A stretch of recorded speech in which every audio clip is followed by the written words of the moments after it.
Hey, Mike, how are you? I'm fine. How are you doing, Bob? I'm great. It's Tuesday.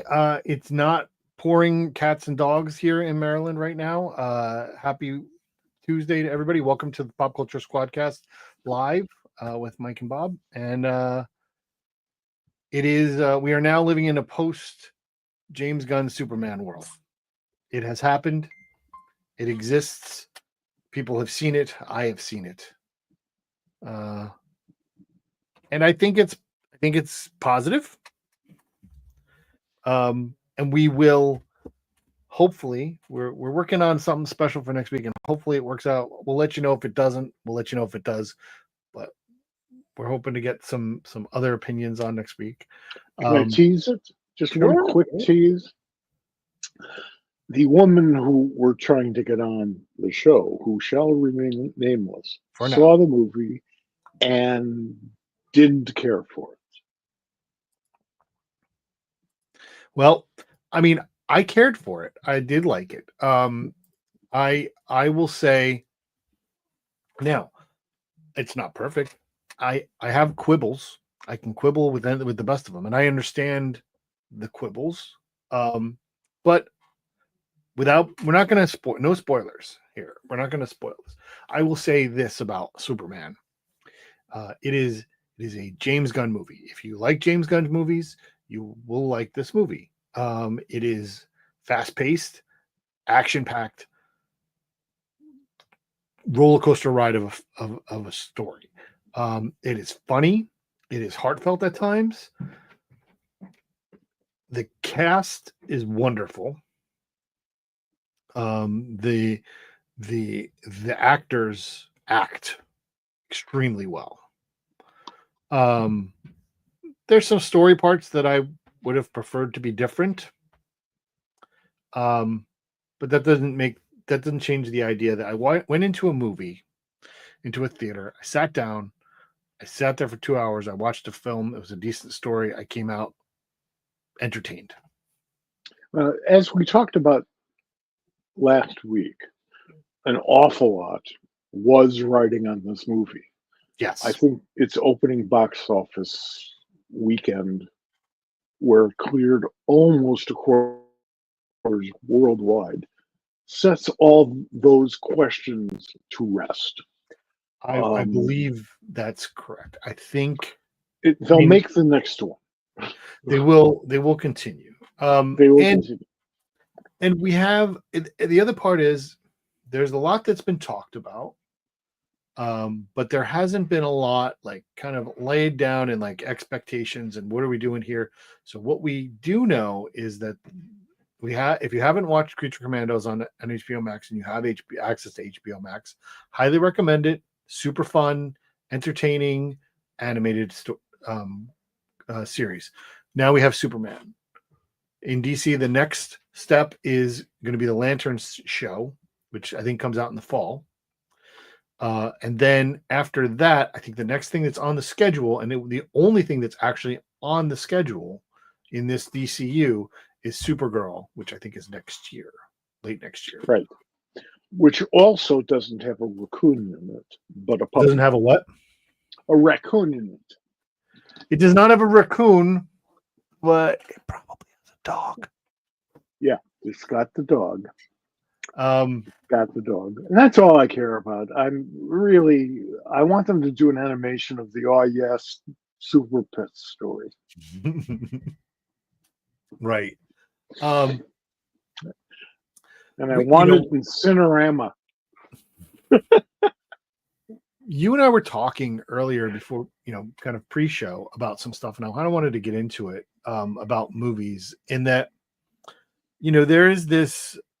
You mentioned that you just saw the Captain America: Brave New World movie. I haven't seen it yet because I didn't see it in the theater, and I wasn't going to pay $30 to watch it at home. Now right. I guess it's available. Did you watch it on Disney? Is it? Yes, I did. Okay, so now I can watch it. And I saw Thunderbolts, and I think that what you saw in that, I think you mentioned something about it seems like an entertaining enough movie. It was not a bad movie. Same with Thunderbolts; it was good, but their box offices were not what were expected or what people may have wanted. Right. Expectations are always the goal to meet. They can expect $10, and if you earn 11, you have a success. If they expect $1 million and you have $999,000 coming in, then it's a failure. Right. Hollywood is wacky. Well, I also think there is that aspect of the studios and their expectations. I think moviegoers though are also they're expecting for their minds to be blown at every moment. I think that, and I was thinking about this earlier, before we talked about it, but I feel like this huge success and massive stakes in superhero comic book movies like Civil War and then subsequently Infinity War and Endgame, while there were lead ups to that, what made those movies super, super exciting and super excellent was there was a build. You learned about the characters. You cared about the characters. It meant more when things happened in Infinity War to people that you had experience with. So you can't do that all the time. You No, can't have those stakes constantly leveling up and leveling up. And I you think can't people, even do it if you're only doing one movie every 3 years, like the James Bond movies. There are good ones and bad ones, good ones and not so good ones at the very least. Same thing is true with superhero movies in general, and particularly with the Marvel movies. They do 2 or 3 a year. They got all the television stuff. It's all related. It's better for all that, but not everything could be bigger. I'm not saying better. I'm saying bigger right? than the And there is that predecessor. conflation where people Yes, think bigger is better. Better has yes. to be bigger. It I can't be mean, better if it's not bigger. there's a reason why the Justice Society comic book outlived the characters in the Justice Society by, in some cases, by a couple of years. People wanted to see them all together, and that's cool. For 10 cents, which is the going rate in those days, for 10 cents, you can get Flash and Green Lantern and Hawkman and all these other guys, and Wonder Woman and Black Canary. And that's great. For a dime, I got it all. Movies, that was certainly true of the Avengers movies because the last two made more money than I think the entire Asian continent.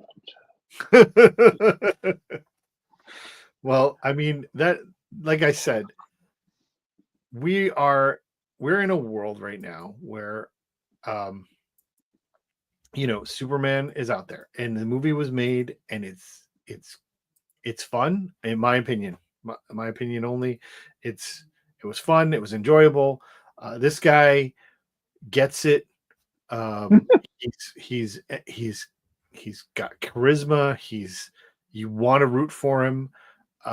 He wants you to root for him. I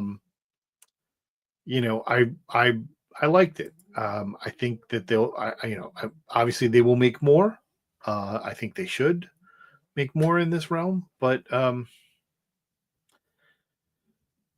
we'll see. Again, not perfect. I have quibbles. I wish they would have done things differently, but Well, as always, we don't know what Warner Brothers is going to be like 6 months from now, let alone 2 years from now. And that's sure. always been the case since Seven Arts bought the company back in the 60s. It's been adrift.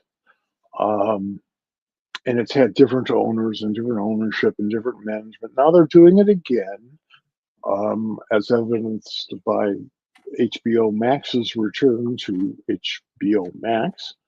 Right. And when new people come in and they're shifting everything, when new people come in, they tend to not want to own responsibility for the stuff that their predecessors did, which is stupid and I petty mean, and ridiculously expensive. We're talking tens, hundreds of millions of dollars wasted. And if you don't believe me, check out Batgirl. well, I mean, that's true. That's true in film and media. Also true in politics. Yeah, yeah. Uh, and I was going to say, but it doesn't cost us anything to vote. But I'm a old white male, so it certainly doesn't cost me anything to vote. Right. That's Yeah. all right.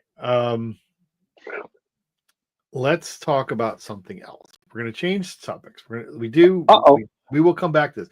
We will come back to this in a couple of weeks, because we'll have to compare it with Fantastic Four, which I am still extremely hopeful for, but even more nervous about than I was a couple of days ago. Well, look at the track record. Nobody has done a decent job with the Fantastic Four. I understand that, but even the bit of video that they've released over the last couple of days that's showing up in my feeds makes me more nervous. I'm nervous too. I will be seeing this in the theater as opposed to the previous Marvel movie, which I was not boycotting. I just didn't get around to seeing Brave New World. Fantastic Four, I mean, I've been there since August 8th, 1961. I am not going to stop now. I am curious. Sure. I'm going to see it. I'm excited. Yeah. I don't know when. I won't probably. I'll have to maybe I'll do it. Maybe I'll go see it when I get back from San Diego. Yeah, I mean, you've got a lot of travel, and a lot of people do in the summer. But I've got a 79-inch television set. Bought it this year, and I turned 75 in a few weeks. So my TV set is still bigger than I am. But still, I don't mind sitting at home with my system watching a movie that I don't feel like getting in the car and going out to see. I grew up in neighborhood theaters. I love that. I would certainly adhere to that today if we lived in that type of an environment. We don't. Yeah. Okay, so let's talk about something else. We can do something that this happens occasionally in this world. And if you don't know, if you're new here at popculturesquad.com, we have a couple of regular columns that are on our site. Ed Cato has a column every week. Mike has a column fairly regularly. I try very diligently, and most of the time succeed in getting out a new number ones, which is the new number ones that come out this week, which is new releases that are new series, and also some one shots and collected editions and graphic novels and things like that. Well, so this week, as I was preparing the thing, something came up and I saw it on the thing, and I said to myself, well, Mike is going to like this. And and earlier tonight, as I was getting ready and doing stuff, I get a text from Mike. It's like, hey, I'd like to take some time during the show to talk about gorillas. And I said, well, I expected that. So this is coming out this week. It is a collected edition in the DC Finest format. Well, Mike will show you what it really looks like. But just for the people out there who don't know, it looks like that. It looks like, I understand, but you have it in your hands. So I do. This is the Gorilla World. It is DC Finest proudly presents this first genre anthology collection featuring classic science fiction stories that have never been before collected. This Silver Age weirdness at its best from legendary talents including John Broome, Gardner Fox, Murphy Anderson, Gil Kane, and many others, starring long-forgotten pulp heroes such as Tommy Tomorrow, Captain Comet, and strange dimensions where gorillas rule the world. Start your sci-fi collection today with these stories from Action Comics 183 to 96, Strange Adventures 35 to 48, and Mystery in Space 16 to 22. These are all from 1953 and 54. Covers by Murphy Anderson. Mike, would you like to share with the class what it looks like? Okay, I got it. Well, it looks like a big ass book. You see, how many? Oh, I just Hang on a disappeared. second. Here, you're in the spotlight. Do they have? Oh, I'm sorry. I don't know if there's page numbers here. It's like 600 pages. It's a lot of. It's 624 pages. 624 pages. It's a big ass book, and it costs I think like $39. I think, which is a good price. $40. It's a good price. The paper is decent. Certainly better than what those stories were originally printed on. I need to clear something up, and this is my own fault. I have a reputation for really liking guerrilla comics. This is mostly true. I like the concept of guerrilla comics, and there have been some stories that have been just so weird. I mean, if you're going to have like a guerrilla taking over the world, don't play it straight. Not 100% at least. You know, Grodd, one of my favorite villains, looks great on the TV show too. Great. When I got into the business originally, and I mean very originally, back in the 60s when I was doing underground, late 60s, the theory was that guerrillas were one of the elements that sold comic books. Now, this was true in the newsstand days, in the 1950s, in the 1960s. Less so after a while. Now, you know, they're monsters and evil and stuff, and we don't know where to go. Most of the guerrilla stories of my youth were in those DC science fiction books because there weren't a lot of other publishers back then, and DC really understood that gorillas on the cover sold a book. However, Grodd is not on the cover of his first Flash appearance book, which I think is kind of hilarious. Most of those science fiction stories were, if you read them, really dull. Some were actually kind of stupid. The covers were breathtaking, wonderful concepts. And every time I'd buy one of those science fiction books, I would be disappointed because the cover story of the skyscraper, you know, zooming off into the air or whatever, that's the classic cover, just didn't live up to the hype. I got real excited, and keeping in mind that I was like 8, I got real excited and I read it and it was like, yeah, another story. Okay, another gorilla. Cool. This gorilla's been abused. Gorilla abuse has been terrible in 1950s comics. Loved Gorilla, but the stories are only a little better than the Congo Bill stories that preceded them. But this book that DC published is critical in terms of the massive influence that guerrilla culture has had on comics. And I know there's this program with these little trade paperbacks that aren't so little but are decently priced. That just started this year, I think. Yeah. And there's some very, very, very good books in their library thus far. But I was surprised that they would do this one. First of all, science fiction in general. Second of all, billboarded as science fiction, because we can't even sell science fiction paperbacks anymore without movie tie-ins and TV tie-ins and that sort of thing, which I'm not putting down. It's part of the comics culture legacy. Yeah. And every once in a while, somebody does something really fantastic. I am and pretty much have always been a huge Detective Chimp fan. Well, of course. And Who Justice isn't? League Dark is my all-time favorite Justice League series. Not just because of him, but because of Wonder Woman and well, Zatanna and the massive supporting cast. Uh, so I'm I'm glad this book is out. I will be reading it. I just got it today because Yes. books come out on Tuesdays. Comic books come out on Wednesdays.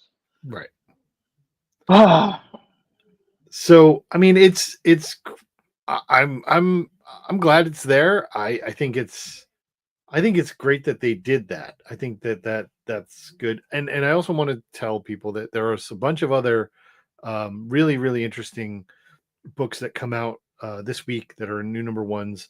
may I make one more statement, please, about Yes, you may. the gorilla thing? The artwork, and Bob had only mentioned a couple of the artists. The artwork in this reprint book is phenomenal. Yes. They actually reprint one of the very few Virgil Finley stories that DC had done, that Julie Schwartz had done. Julie was a science fiction agent before he became a Oh, right. comic book editor. So he was tight with a lot of good science fiction writers and a lot of good writers who made the Silver Age up out of whole cloth, them and Julie. So if you just want to look at a lot of really good storytelling and I pretty mean, pictures, there are this book is 93 good. stories in this book. Jesus, you counted? Well, no, it says it on the thing. It's listed up. Oh, There are okay. 93 stories. And let's see. I just said what was in um the solicit, but Cy Barry work in there, Jim Mooney, Mhm. of course Murphy. Just I think there's Superman stories in there as well. Um, so our guest is back, I think. Uh, we're gonna get to our guest in just a second. But I did want to talk about that. I also wanted to say we'll get into one other thing I want to talk about when we get our guest in there. But there's constantly new stuff out there. Please pay attention to what's going on in the comics. There's a lot of stuff being announced, a lot of stuff being published. It's all fun. Um, there's a lot of business stuff that goes on in comics these days that's not fun. Um, uh, but the stories that are being made are fun, and we're going to talk about one right now because we're going to bring in our guest, who's a friend of mine, who I'm very excited to have on the show. Been wanting to have him on the show to talk about this book for a couple of years now. We're going to get into that, but I want everybody to welcome to the show Jordan Clark.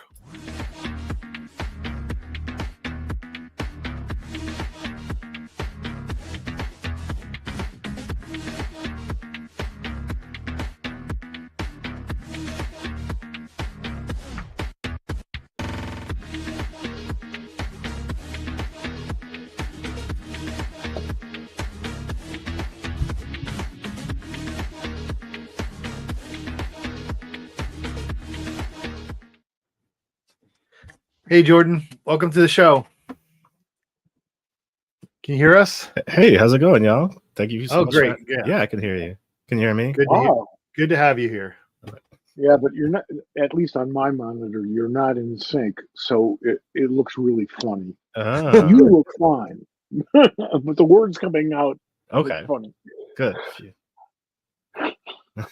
We're fine. We're fine. We're good. So Ancestral Recall. Let's get right into it. Ancestral Recall is coming out on August 8th. Is that right? Am I right about that? 5th, 6th, something like that. August First week in 6th. August. Yes. August 6th. From Ahoy Comics. We had your editor on the show last month and talked about it. Mm-hmm. For folks who aren't familiar, I'm going to read the solicit just to make you feel uncomfortable. It says Black History for painter Melvin Waring. It's an actual superpower. When Melvin's wife mysteriously disappears, he must call on the most important Black figures of all time to help him in his search. A gripping new saga from two Milestone Initiative members, writer Jordan Clark and artist Adagun Ilhan. So before we get into the history of the book, what what inspired this story?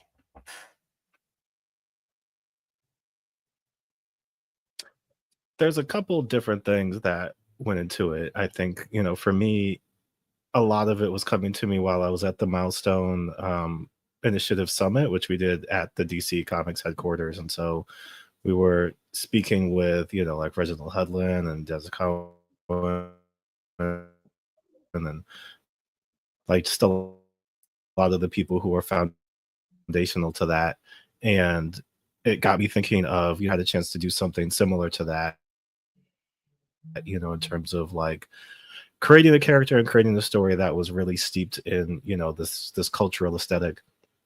And, I'm really interested in history, specifically Black history. And I was thinking, what's a way to kind of merge these two things, to bring in some of this historical background and knowledge and these characters, because that's something that I always really loved, is when you would read, Dwayne McDuffie, he would always be dropping in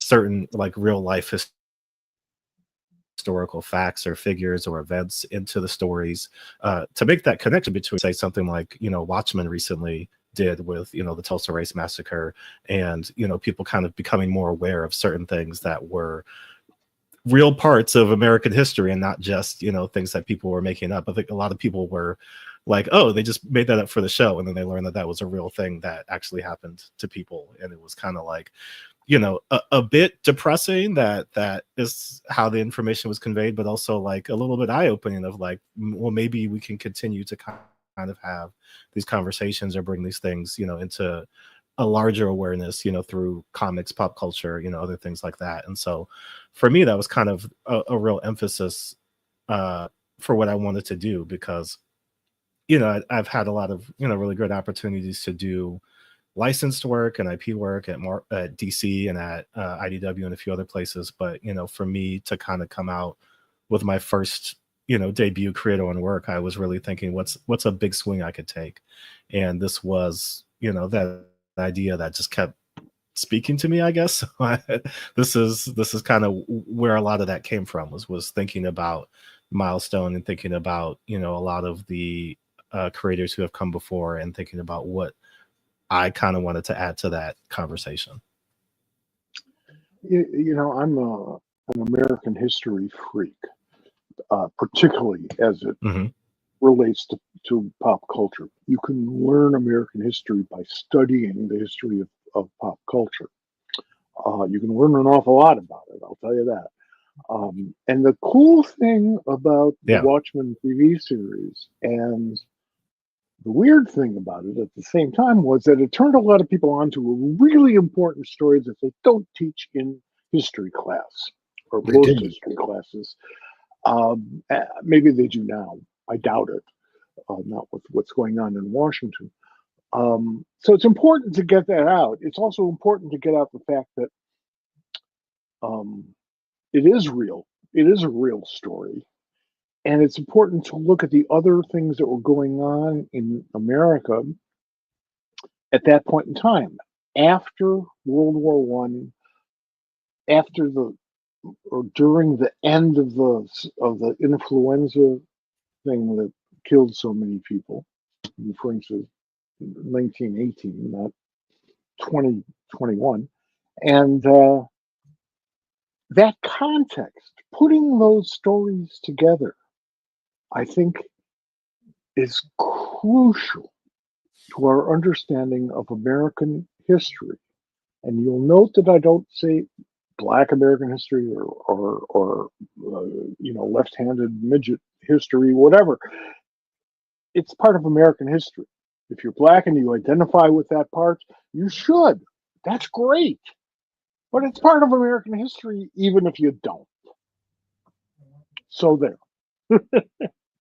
Well, I think that is a key point too, because I think for a lot of people, it's not even just the distinctions of like, whether it's, Black American history, Indigenous history, all these different groups, because that is ostensibly the thesis of America is that we are a melting pot of people who have come together from different cultural backgrounds, from different religious backgrounds, from different ideological backgrounds. And so all of this combines to create a history, right? When you think about the original people of America, the indigenous tribes, you know, their history should be included in the larger history of the country. When you think about a lot of, you know, immigrants that have come from, you know, different countries that have brought their culture over, you know, that is included in American history. And so I think so much of what, like you were saying, gets taught in schools is this kind of not even just like nice, clean, edited version, but like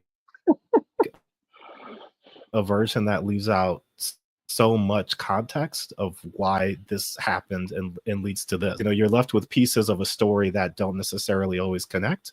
And so, That's right. You know, when you get out of school, but you're doing kind of like, real okay, life. this is what I know about American history, but you don't necessarily always have contextual clues. Right. Exactly. The thing that makes America a miracle is that every group of people who are here decided they wanted to be here, in terms of our ancestors, of course, and people who are not allowed to come in now. It's a choice. I want to go to America where all these other weird people are. That's where I want to go. And that includes the indigenous Americans who came over from Russia. You know, we don't have a lot of native born from the ground up here in America. We built this, and it's time for us to own it. Well, there is one group of people that didn't choose to come here. That is true. And that's very, very, very, very true. They were also denied the opportunity to come out here or anywhere else on their own. So, you know, I've read issue 1, which comes out, like you said, in 3 weeks now, I think, right? Is that right? 3 weeks? 1, 2, 3 weeks. It's and you already include, you know, some features of history, you know, based on what we read earlier with the synopsis. How much this is going to lead into the larger question, but how much research did you do to pull the characters that you wanted to incorporate for your main character?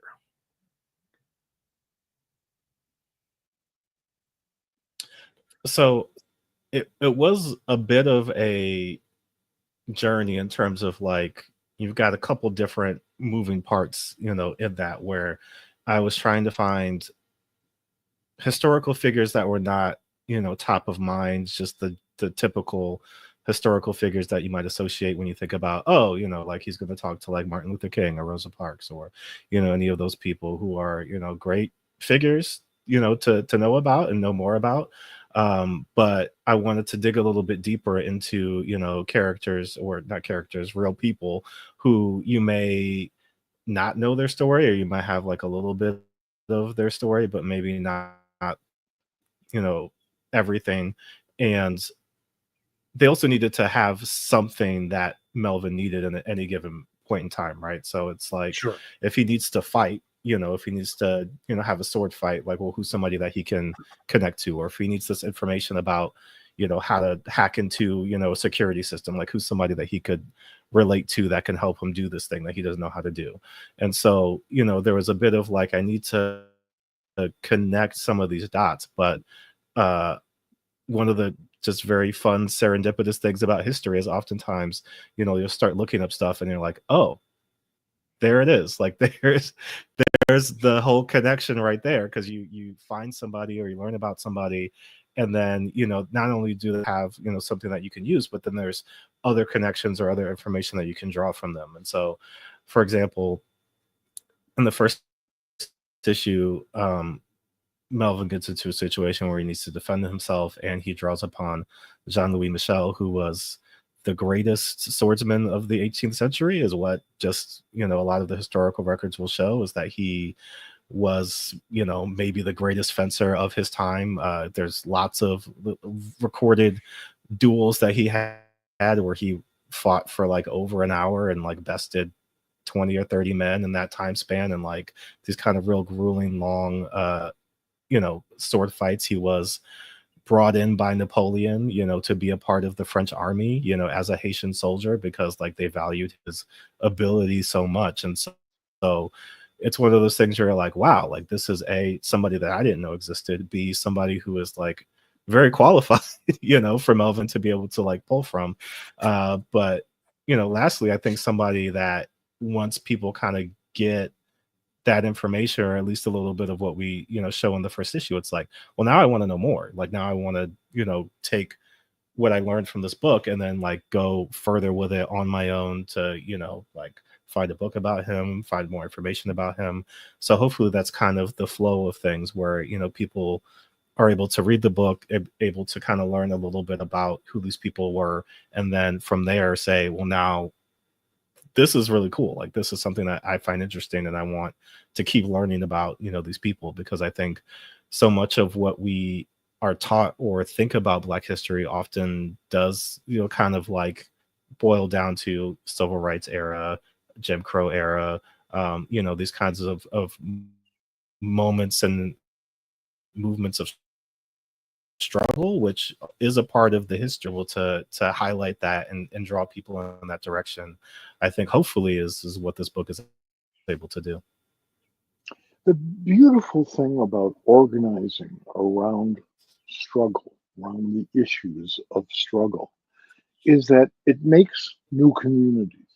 It makes us understand one another better. And it makes some people decide that they dislike some people more than they did before.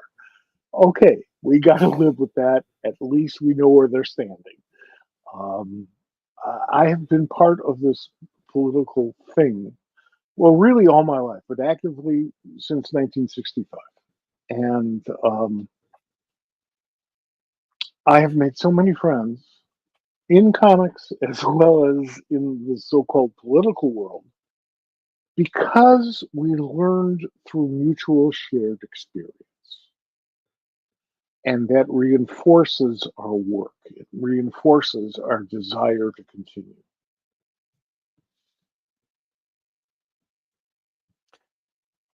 So yeah, well, and I think that when you carry that through, right? Oh, okay. Go ahead, Bob. You go.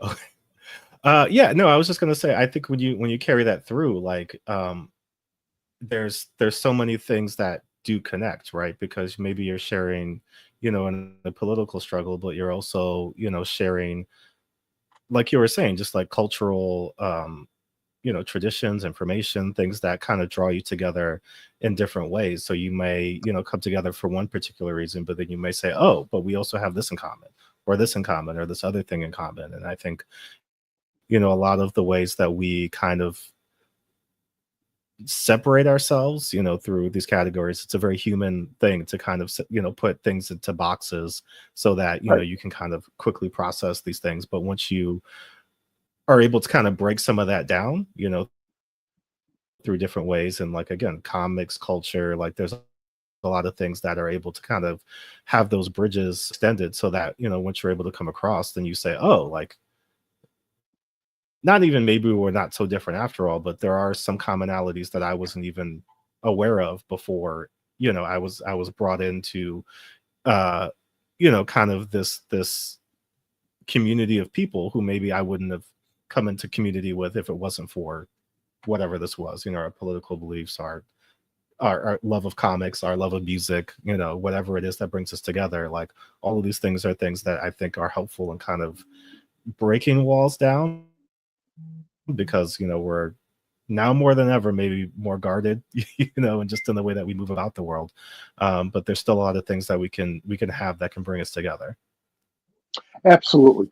What bothers me the most about what's going on today is that it has been undermining our trust in each other. And it's been very specifically geared to do that. It's an ancient tactic, divide and conquer. It's an ancient tactic. And what holds us together is our shared culture. And that doesn't matter where you come from. I'm a big music fan. I love almost all kinds of music.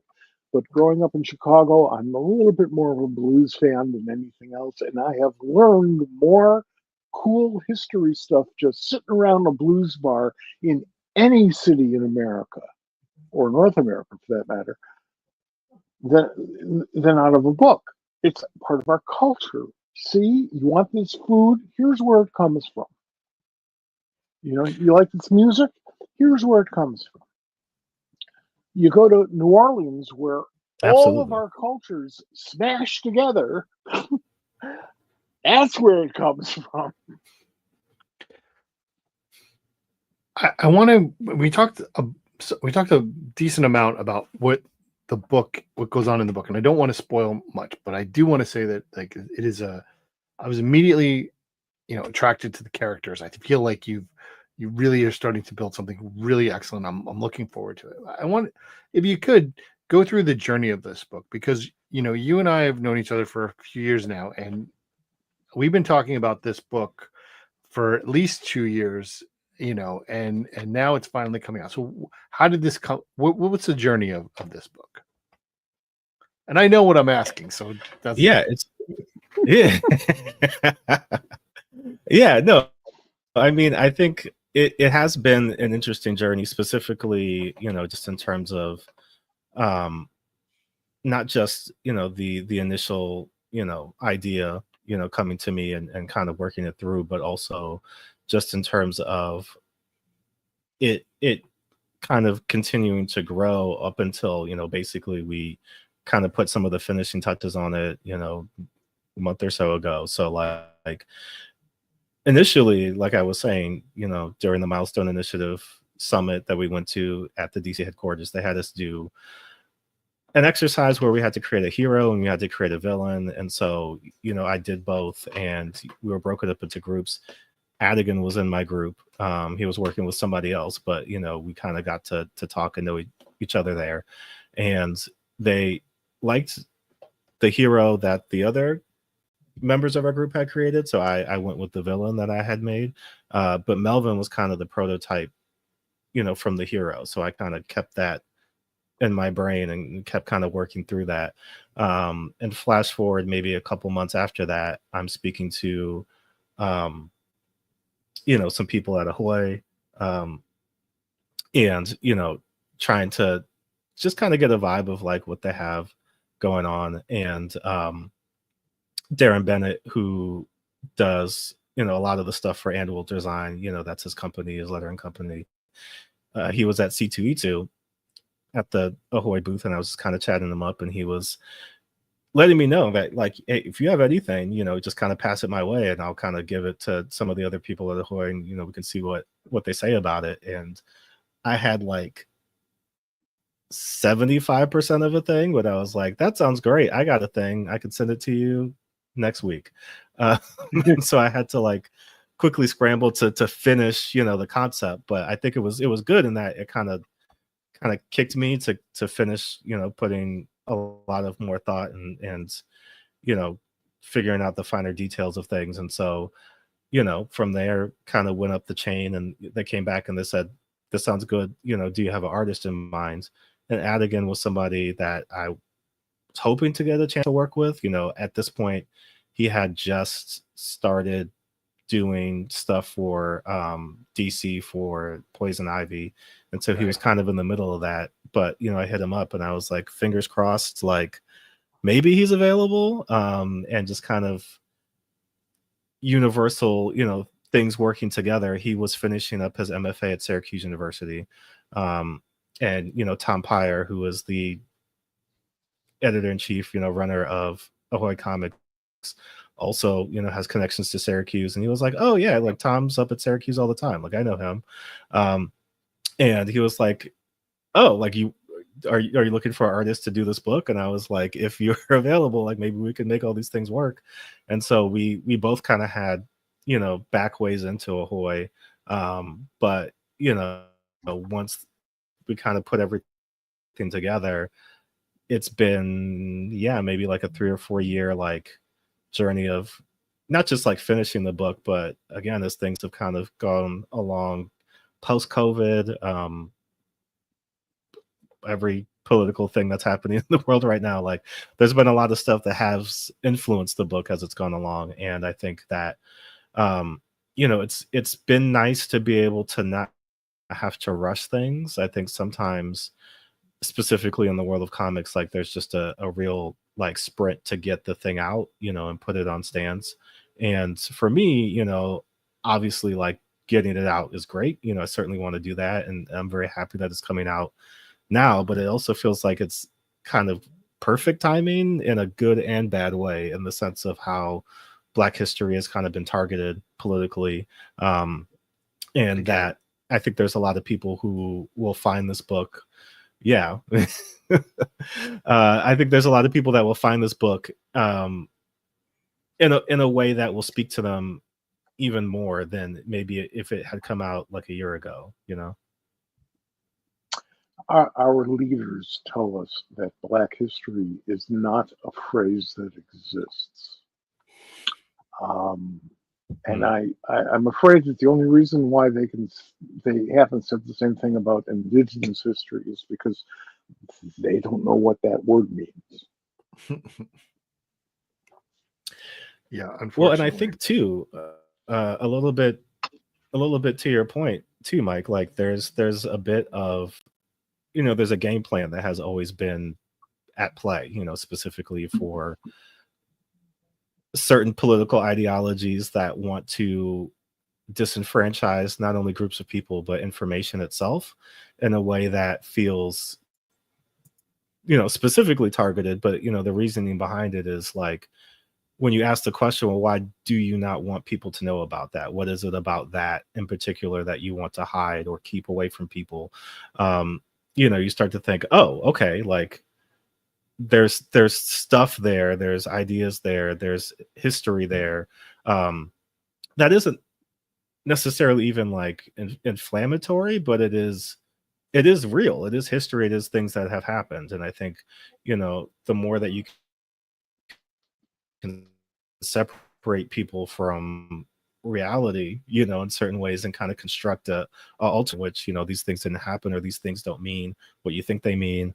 A lot of Jedi mind trick that we don't know about that.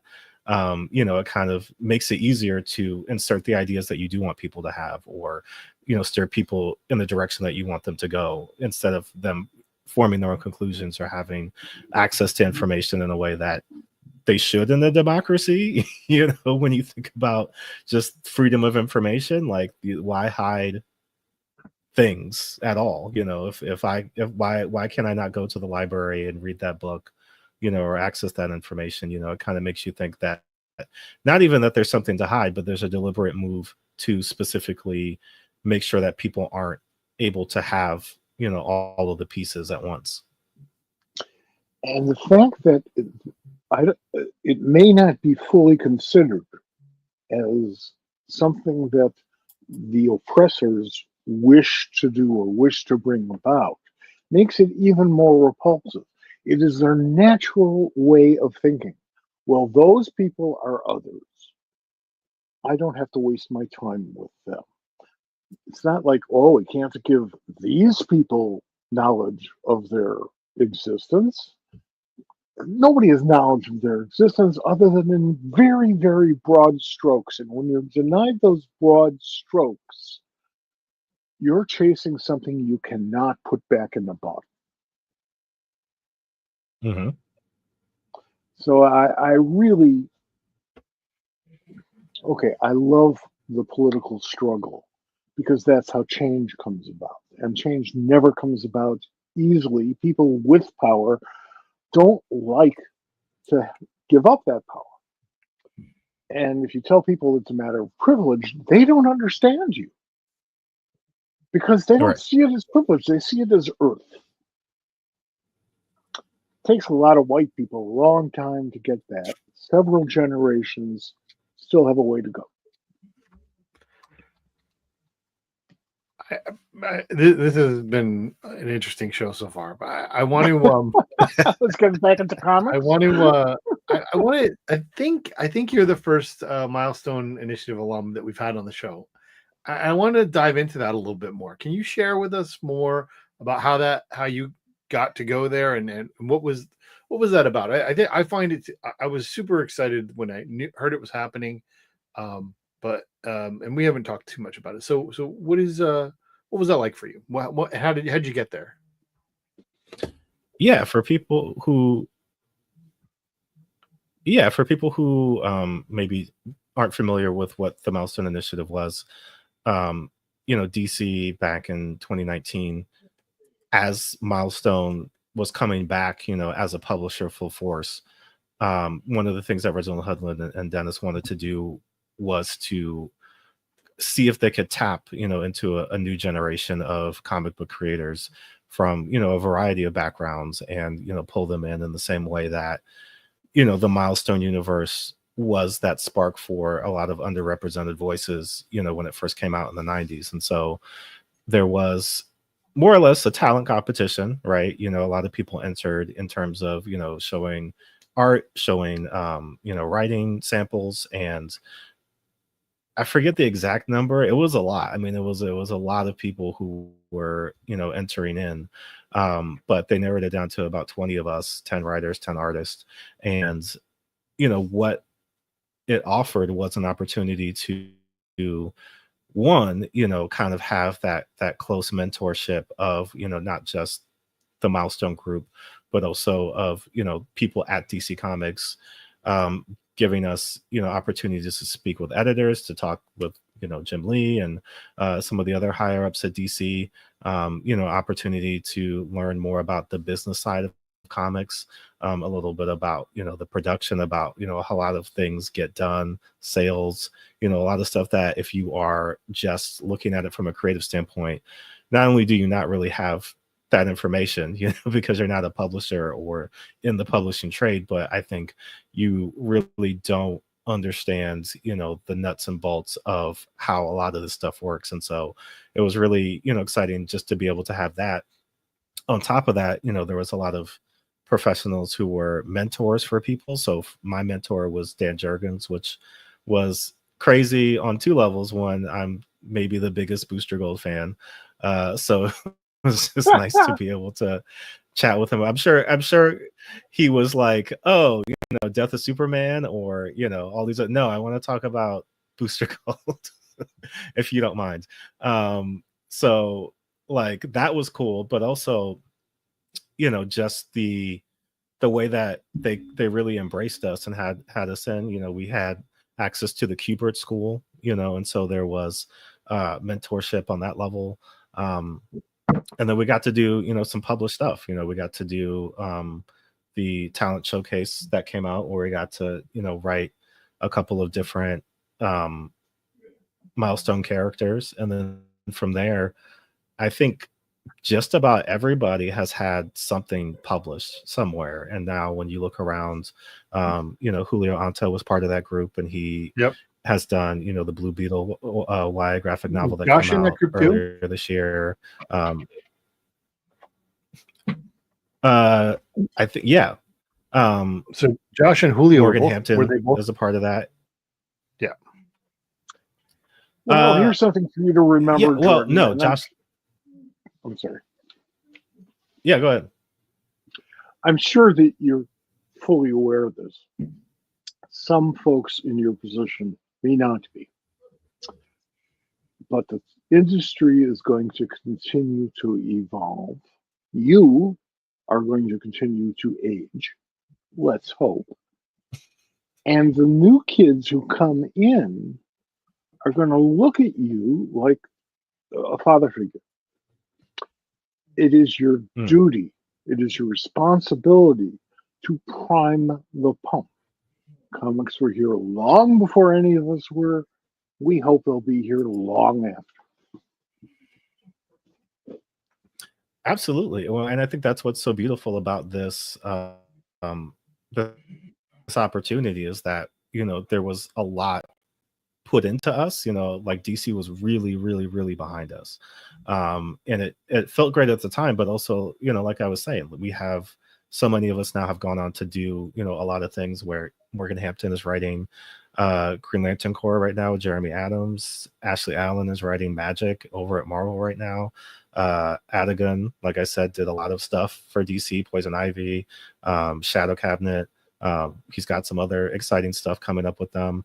And again, like a lot of different people had opportunities to do stuff in anthologies, to do stuff, you know, a lot of different places. So I think if you're judging off success, you know, of like, well, what happened after? You know, you look around and you say, well, more than half of those people, you know, are working professionals now, you know, in one way or another, whether they're doing, you know, independent comics or they're doing comics at Marvel or DC, whether they're maybe not working in the field specifically, but, you know, it's opened doors into other industries for them to do work. You know, they gave us access to a lot of the WB, you know, kind of like insider emails and things that were, you know, offering mentorship or, you know, the ability to kind of make a slight pivot into, you know, television and film and things like that. So I think a lot of us have taken opportunities that we were given, you know, off of this, but then we earned opportunities through the work. And so it's been really great to see so many of us not only be able to, you know, show that we belong in the industry, but also that, you know, it kind of felt, I think for all of us, like we were carrying on the Milestone tradition. And so, you know, in the way that a lot of those guys came in and really just took opportunities and ran with it, we wanted to do the same thing. And so, you know, I'm extremely proud to have been a part of it. And I hope a little bit, again, like you were saying, Mike, like it's not the end of that. Like I really want to see that continue. I want to see that come back because I feel like, you know, for us, you know, being able to help bring in more and more people, I think is really important in terms of, you know, being able to continue not even just the legacy of Milestone, but being able to continue making comics a place where you're getting just a wide array of voices. Because when you think about Right. Superman being around for 75 years and some of these other characters being around for, you know, 70 plus years, like, you know, comics has a long history and a long tradition, but hasn't always been open to a wide array of people. And so the more that it kind of is able to grow in that way, when you look at, you know, not only the way that media is moving, but even if you look at the way that like manga and other things are moving, like there is still an appetite for these stories, but you know, the people who buy them or the people who support them, that demographic needs to open, you know, if the industry is going to continue to expand and to thrive. And so by bringing in as many different backgrounds and people as possible, so you can have as many different stories as possible, that just opens up, you know, the reader base wider and wider. So I think hopefully we're a part of that, where we're able to continue to, you know, reach people who maybe haven't always felt welcome in comic spaces, and we can be people that kind of give a light to them, not only as a readership but also as, you know, examples of people who have come in and, you know, been able to be successful, whether it's again big two level Marvel or DC or independent level. There's another cool thing about being a mentor, and it's a very personal thing. It's not for the other guy. Every person that you help, that you mentor, that you talk to, and this is true for you now, Jordan. I mean, this is all the more so 10 years from now. Every person that you get to move that needle on a little bit, you give them a little bit, and they succeed. They get to the next level. They get to the next level. They get to the next level. You take pride in that, and it's a wonderful feeling. So you're doing it for yourself too. You are doing your job as a human being, and you're doing it the right way. Absolutely.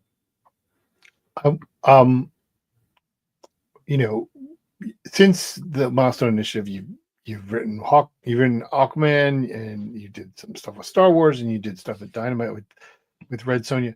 But before the Milestone Initiative, you did this, right?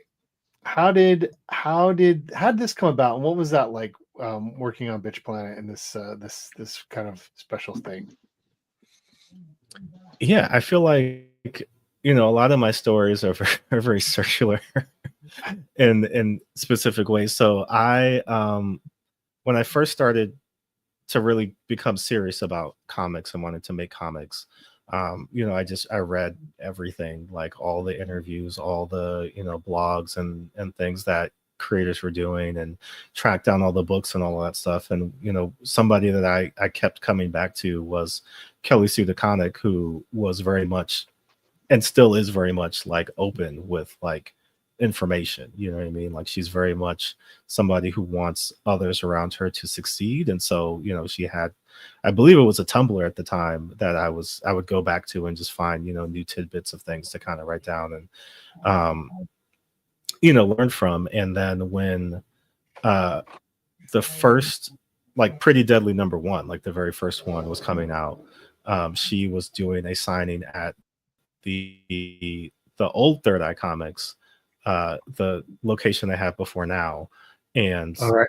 Emma Rios was there, and like I saw that they were going to be there, and I was like, whoa, this is so cool. And then on top of that, she was doing a just like little workshop after the signing later, and I was like, this is it, like this is an opportunity to speak to like a real live comic professional who can not necessarily give me all the answers, but like I can ask questions. I can kind of get, you know, dig around for what it is that I'm looking for. And so, you know, she did the whole thing, and like I had a whole notebook, and I was ready to like take like, you know, 20 pages of notes. And at the end I looked down, and I had like half a page of notes, because everything that she said was something that I had already heard before, either directly from her, you know, from her blog, or, you know, from other people. But then the last thing she said was, you know, everything that I've given you here is a tool. This is all great, but like the best way to learn how to make comics is to make comics. Like you need to do the thing. And that was the only thing that I hadn't done yet, was make a comic. And so it was like, oh, okay. Like I think I should do that now. Like I think I have read all of the theory and all of the things that I can do. Like I should actually start to do this. And maybe like a week or two later, like I submitted to an anthology, they accepted it. Like I got my first story published, you know, in a very small way.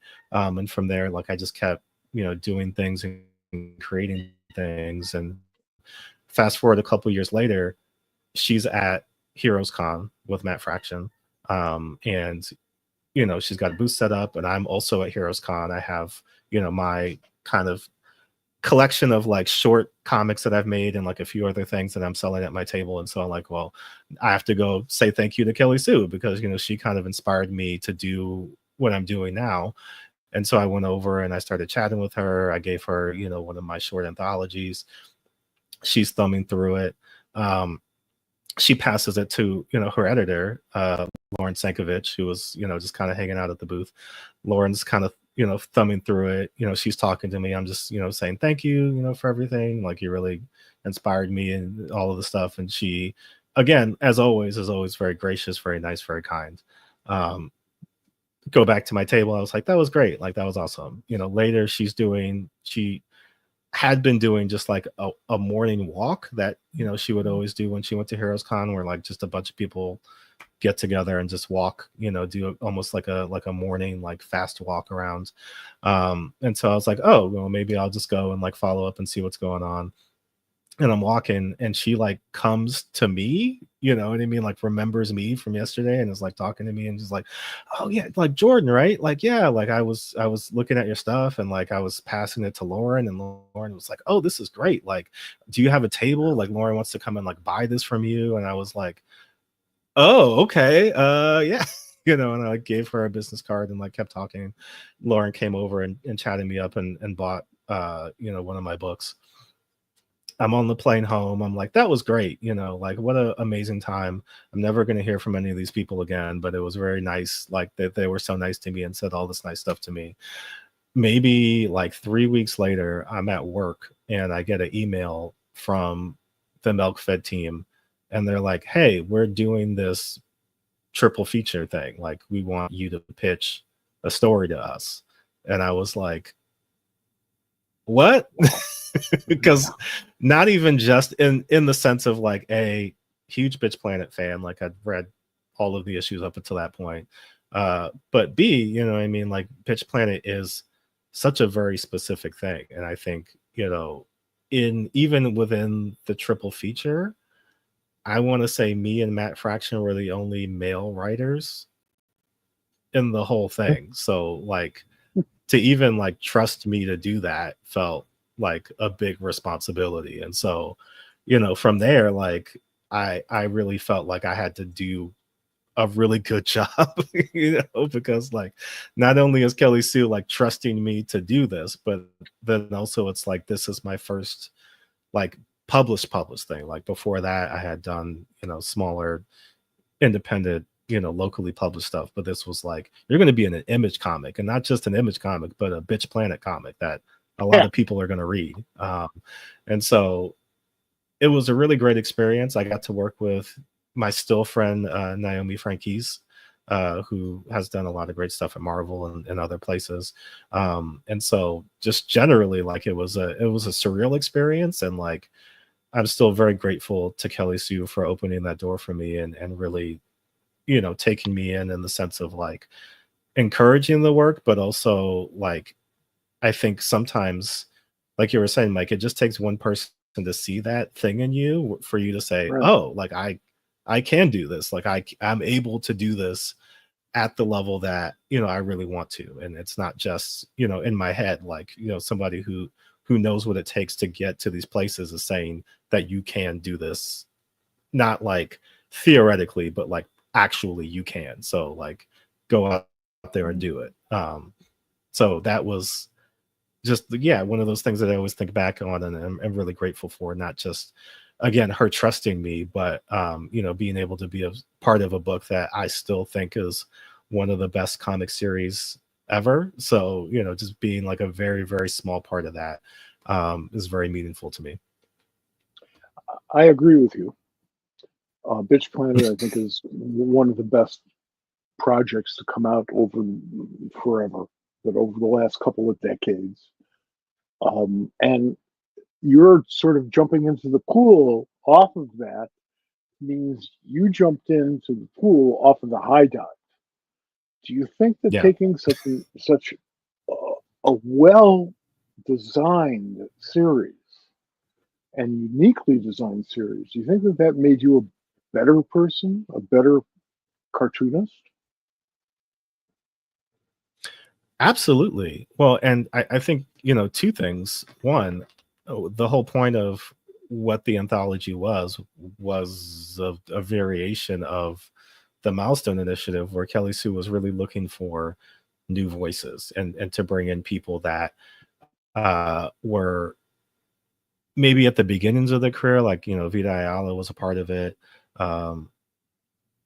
Che Grayson was a part of it. Like there was a lot of other really talented people that were in the book that have gone on to do, you know, some incredible things. But also, like, I think Kelly Sue had in mind that she was looking around for new talent, you know, and like there was some established talent that was a part of it, but she really wanted it to be kind of this thing that allowed people to have a published thing in a really high profile book that they could then use as, you know, a calling card to kind of move forward, you know, in their careers, whether it was this is the first thing you've ever had published, or, you know, you're just getting started with what you're doing. And so I think for me, there was a pressure that really kicked me into a different gear, you know, because, you know, sometimes when you're working on stuff, it's not necessarily sink or swim. Like, you know, if you fail, you'll never get another opportunity, but it is very much a like,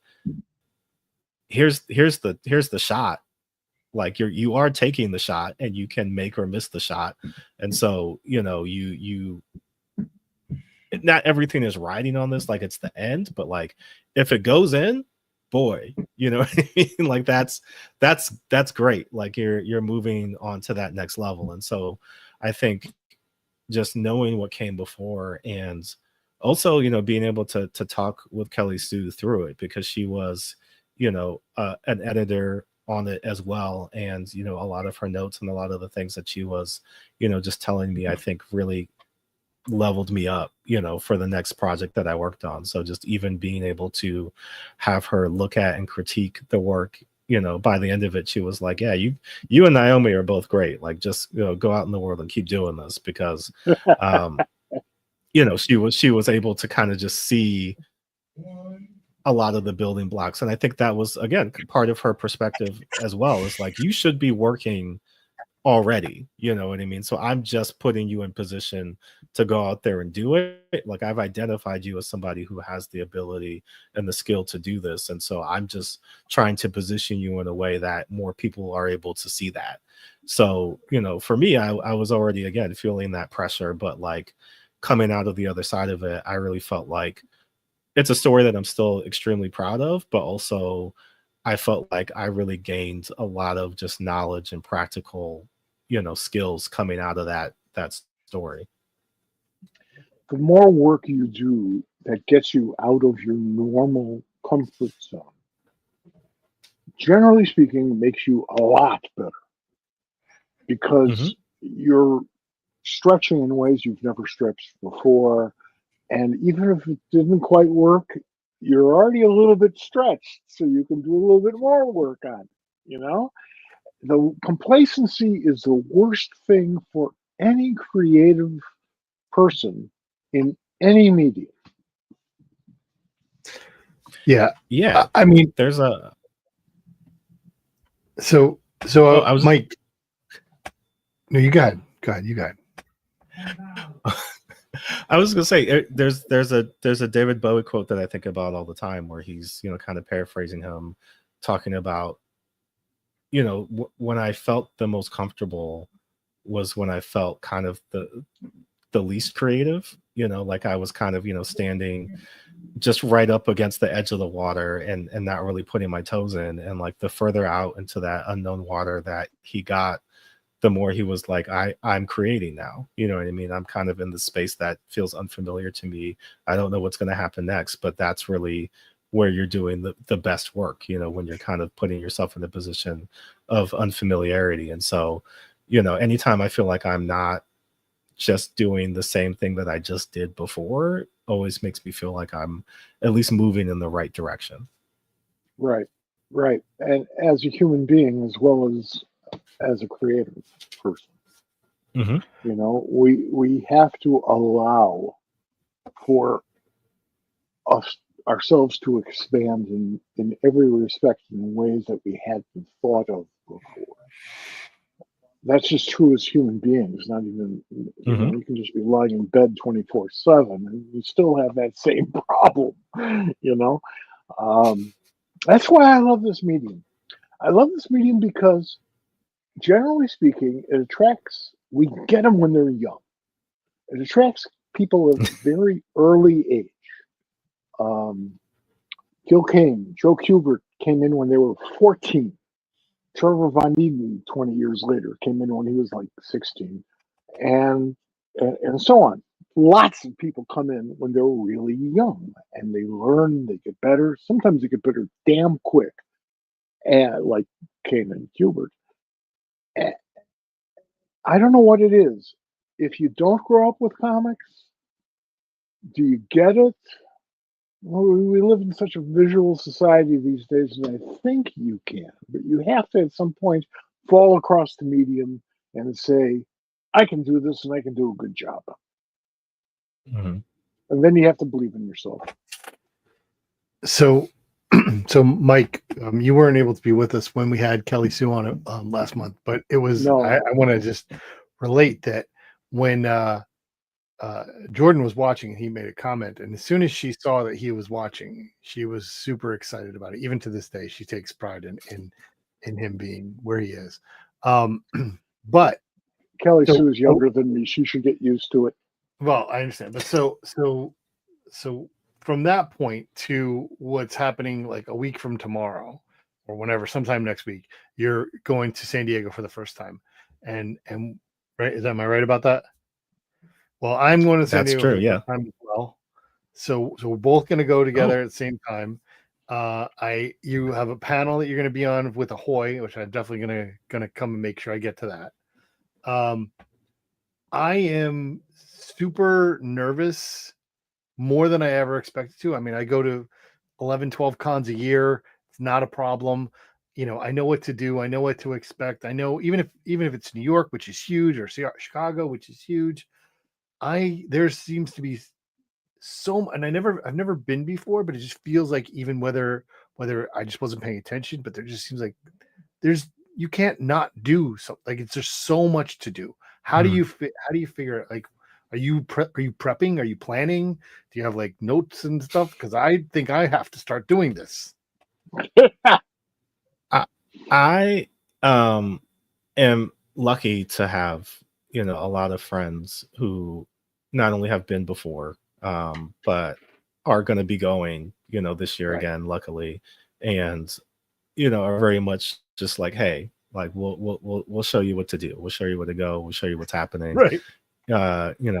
Some friends are like, hey, I know where the secret taco truck is, like just follow me, like we'll figure all of these things out, because I think, like you, like I've been to New York, I've been to C2E2, I've done fairly big shows, and you're right that something about San Diego just feels like it's almost like Mecca, right? Like it's the pilgrimage to like just the holy land of comics, where like everything is happening and like everyone's gonna be there, and it's gonna be like you're gonna feel like you're missing something at every turn, Right.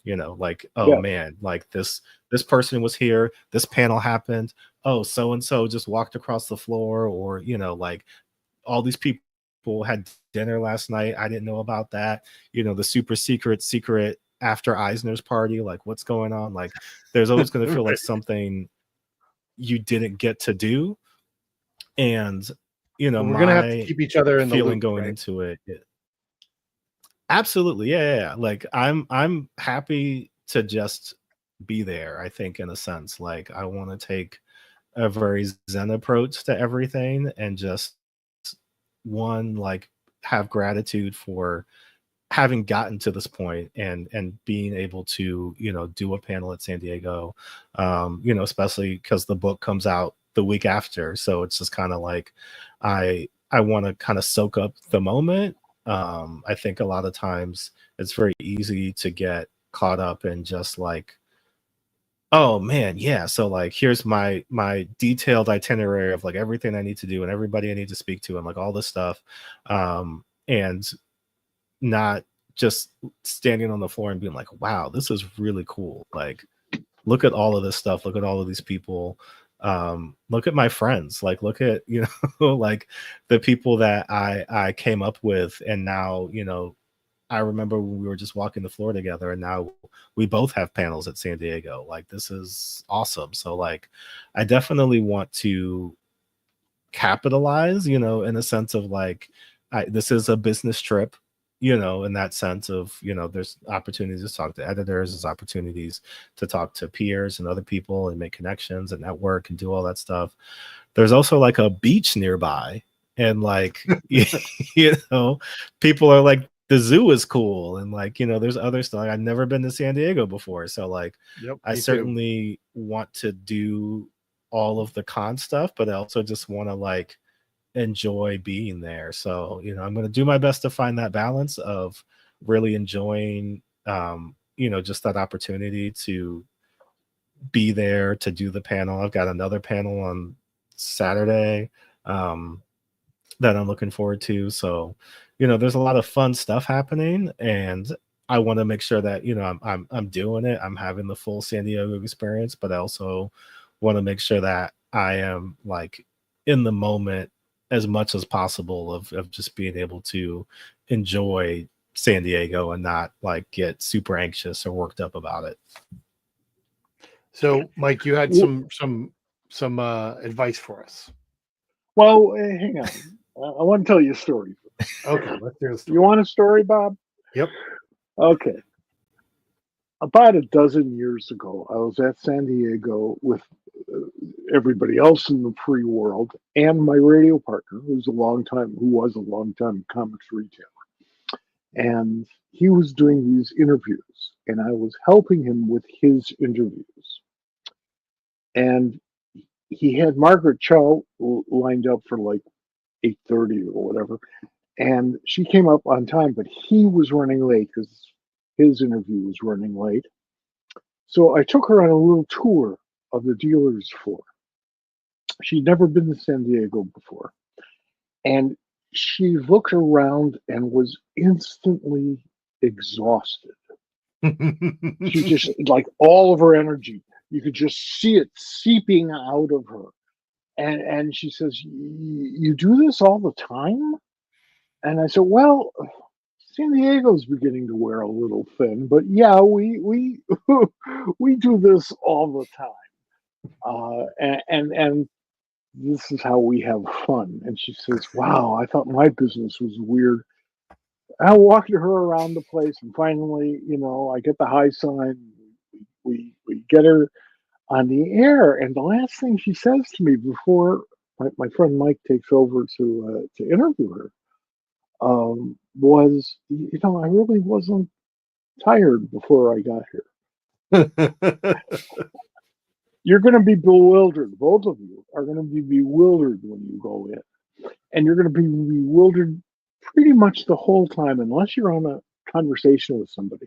So my advice, Jordan, to you, because Bob, this doesn't quite apply to you, but it does to Jordan. Don't forget the fans. It is so easy to be so strongly motivated to go to A to B to C. You have to be here, you have to be there. My God, it takes 4 hours to get lunch. How do I do that? What are all these people doing here? And why doesn't that guy bathe more often? This is part of the San Diego experience too. And you can get overwhelmed by it. You have an obligation to those fans. They paid really good money to see you. I'm sorry. I hope I didn't scare anybody here. No, we're good. We're good. We're gonna have a good time. I want to come back to the book, because it is coming out on August 5th, 6th, somewhere in that range. How about this cover? This Carrie Randolph cover on your book. I mean, that's fantastic. I love this book. I love this cover. Yep. Do you have one? Is that how it's being published, or is there like cover? Well, I don't. This doesn't have the trade dress on it, but this is this is the image. Yeah, I think it will have the dress, but how did this come about for you? Yeah, no, I mean, I think we are.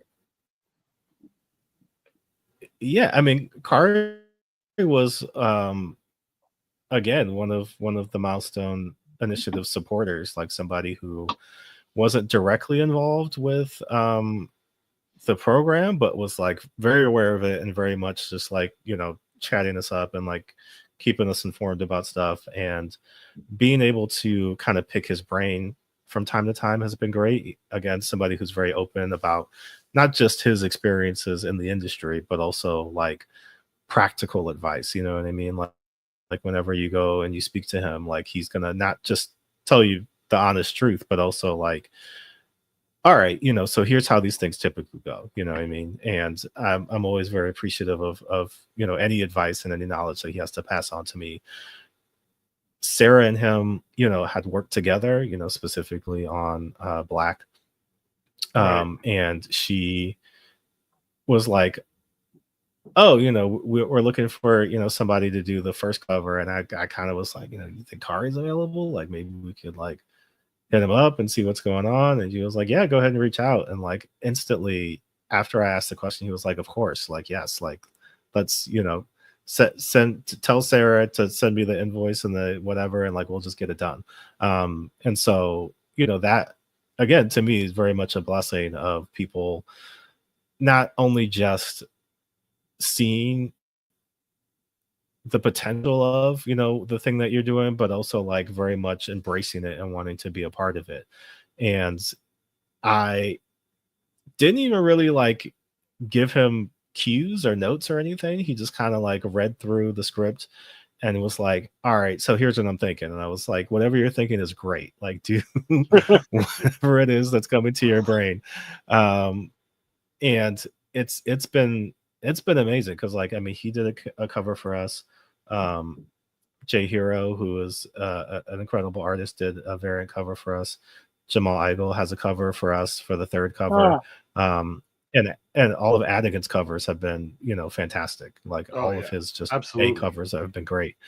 So, I think it's, the art of the sale, right? Like always a tricky thing to kind of figure out, well, what is it gonna be that's gonna get people, into this book.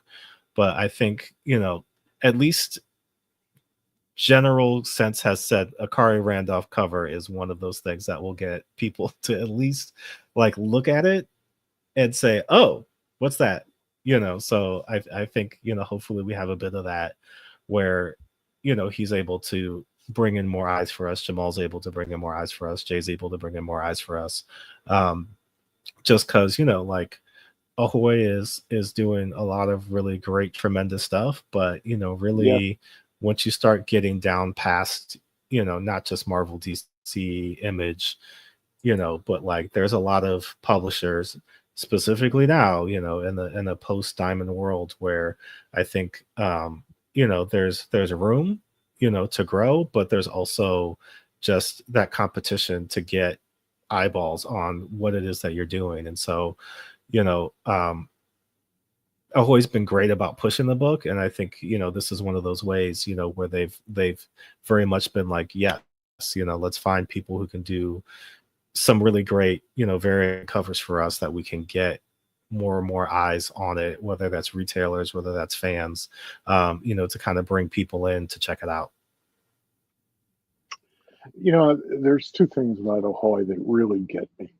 The first is that they publish a lot of books I really like.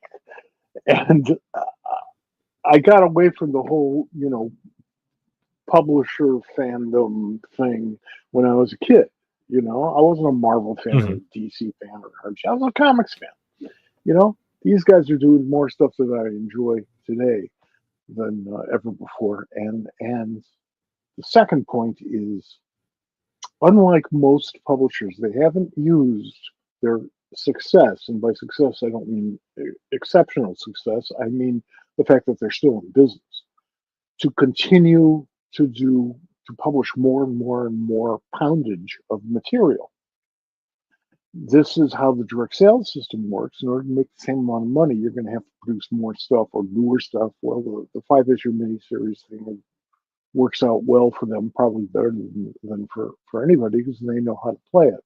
So the fact that you, and I love Tom, and I mean, I love the whole crew there, but the fact that you sold the series to them, I'm impressed.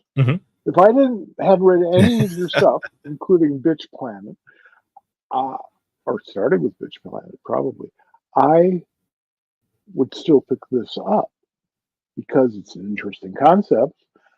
And I know at least a few of the guys I know over at Ahoy liked it. Good enough for me. That's awesome. And I'm very excited for other people to get to read it. Again, Ancestral Recall comes out August 6th. From 2 days after my birthday. It better be good. It's good. It's good. I mean, I've read the first issue. I'm waiting for the second issue to end up in my inbox as soon as possible. And we're really happy to have you here, Jordan, and this was a long time coming. I think we talked about this. It was like over a year ago or so. I think we when we were at Third Eye, like, well, when the book gets announced, we got to get you. And so now we finally got there. So, and we've gotten it to happen. Yeah, I'm really excited. I'm looking forward to it. I immensely. So, but don't let that frighten you. Yeah. If it's no good, none of us will ever talk to you again. That's it's the risk you take as a creative. But yeah, I mean, I want to say, first, just thank you, Bob and Mike, because like you said, like this has been something that has been in the works for a while, and I've always appreciated just the support. And every time I mention it, you're just like, yeah, we got to get you on. So like, just tell me, and the whole time I was just like, I wanted to say yes, but it's like, we're still in the process of putting everything together. And so I'm glad that, you know, we were able to make it happen. But, you know, even to that point, like, I feel like we're at kind of,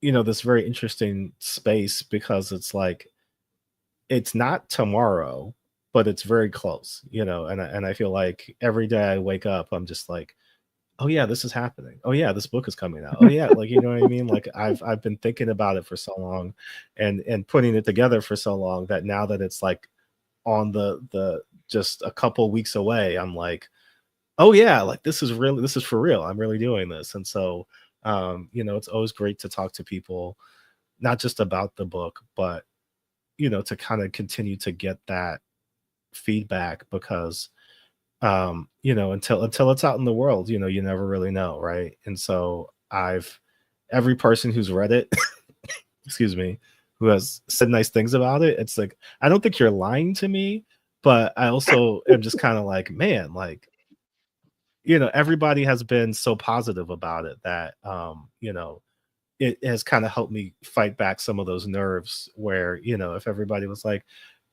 good job, you know, that would kind of make me feel like, oh, okay, you know, maybe, all right, you know, I took a swing and I missed. But everybody's been like, no, this is like, not like assuring me that it's good, but like genuinely like, no, I liked it. Like, I'm telling people to buy it. I'm telling people to put it on the pro list. And so, you Right. know, that has been, you know, really, you know, affirming to me, just because as the first one, you know, that first creator and book, like, you don't get another chance. You know, you kind of throw it out in the world, and, you know, for a lot of people, like you were saying, like maybe they haven't read anything that I've done before, and this is just something that is coming their way via, you know, they saw it in previews, you know, it's on the shelf, it looks interesting, you know, they read an interview, or, you know, listened to the show, and they're like, oh, okay, I'm gonna at least check out the first issue.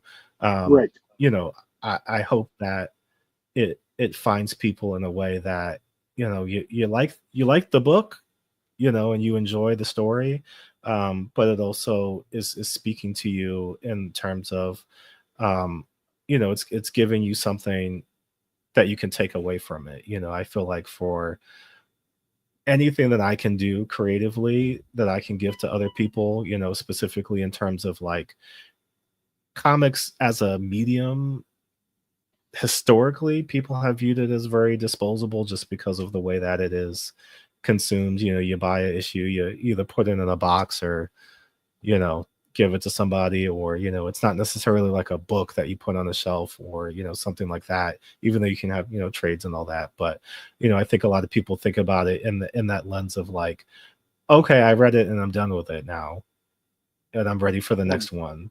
And, Well, you know, because it's a I really short want, experience too. yeah, yeah, Reading yeah. an I individual want, comic book. absolutely. But that's why, you know, we really tried our best to make each issue feel like I I read something, I consumed a story, but also like I now have something that I can take with me into my life. You know what I mean? And like, you know, put that to use, whether it's the knowledge of history, or whether there's, you know, a particular line or a particular image that grabbed you. And, you know, get you excited to read the next one. But hopefully, you know, when it's all put together, it's something that I think people hopefully will really keep coming back to, you know, and not just be, you know, something that was a nice story or a fun idea, but something that is, you know, not necessarily up, you know, again, I don't want to feel like I'm turning it into more than it is, you know, saying it's a part of your life. But for example, like, I really love Day Tripper by Fabio Moon and Gabriel Bra, and like, I Mhm. read that book every year. You know what I mean? Like, that's a tradition that I read that book every year, just because, you know, for people who don't know, it's a story about a man's life, you know, from birth to death, but every chapter he dies at the end. And then the next chapter is, well, what if his life continued? Like, what would the next stage of his life be? And, you know, as you get older, like, that speaks to you more. So every year, you know, I read it, I feel like I find something new in there that, you know, I can kind of take with me. And I hope, you know, I think every creator's hope is that their book is something like that. So I hope that this is also something like that, that, you know, as people read it, you know, and it sits with them, it's something that they can kind of take with them, as they go along.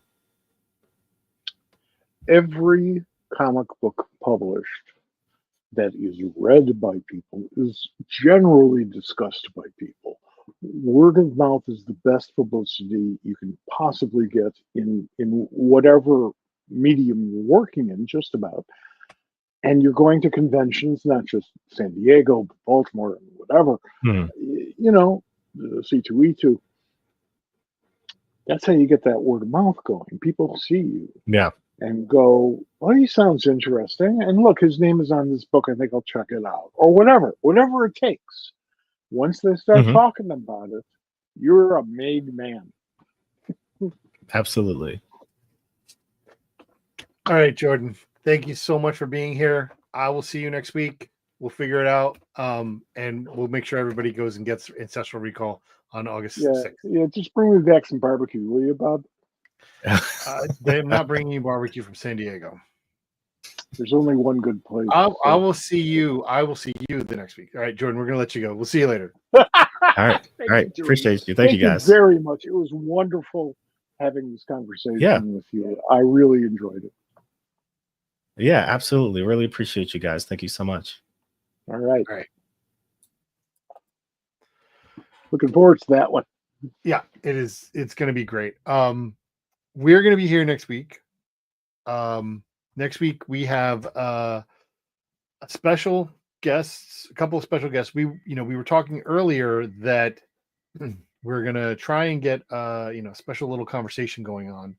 But in the same token, we do have guests that are going to be on the show. We're going to talk to Adam Schlegman and Doug Pascoe, who are the writers of Tama, which is I'm not sure if it's pronounced Tama or Tama, but it is it's a new book that's coming out from Panic Entertainment, which is one of the new publishers we've been talking about for about a year now. They were announced last year at San Diego. So they're going to be on the show. We're going to talk about their book. Do you have a copy of it yet? Because I have it. I'll send it to you. Nope, that'd be great. I will do that. I'd love to read it, before we talk to them. That sounds good too. All right. So we will be here next Tuesday. And then I will get on a plane the next morning and go to San Diego and then hopefully return a week later. Less than a week. It's only a few days. I'm coming back Sunday night. Oh, you're leaving Sunday night. I'm leaving Sunday night. There's a panel on Sunday at 2 that is that friends of ours are doing. I think Karen's on that panel. And I think it's the Jules Pfeiffer panel. Is it a Jules? I think there's a Jules Pfeiffer panel. I think that's what it is. Anyway, I'm going to go to that. And then I'm going to leave immediately after that and go to the airport and just get to the airport as soon as possible. May I give you a piece of advice? Yep. Before you go to the airport to go home, make sure you've packed an extension cord. Okay, I will. I will do that. Also, we're gonna have to address this at some point, but you know what? I don't know if you know, but we boofed it because last week, when we had Mike Norton on, that was our 100th episode of Pop Culture SquadCast Live. Well, but this is 101. 101. We're off to the next century. Better. That's even better. We are coming at you as many Tuesdays as we can get in. There's a bunch of stuff going on. We're excited about it. We're excited about comics. We're going to talk about Fantastic Four as it comes out soon enough. I think we should definitely talk about Fantastic Four, the comic, as well. We have to do that. We've talked about that, and we'll get that on the show soon. I'd love to. It's probably my favorite Marvel comic and one of my absolute favorite superhero comics being published today. Good. All right, Mike. We will see everybody next week. We are thankful for you guys being here, and stay safe, and we'll see you later. All right. Thanks for being here, folks.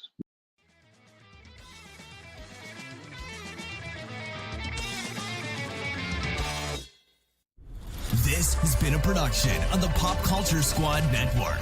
PopCultureSquad.com. How do you nerd?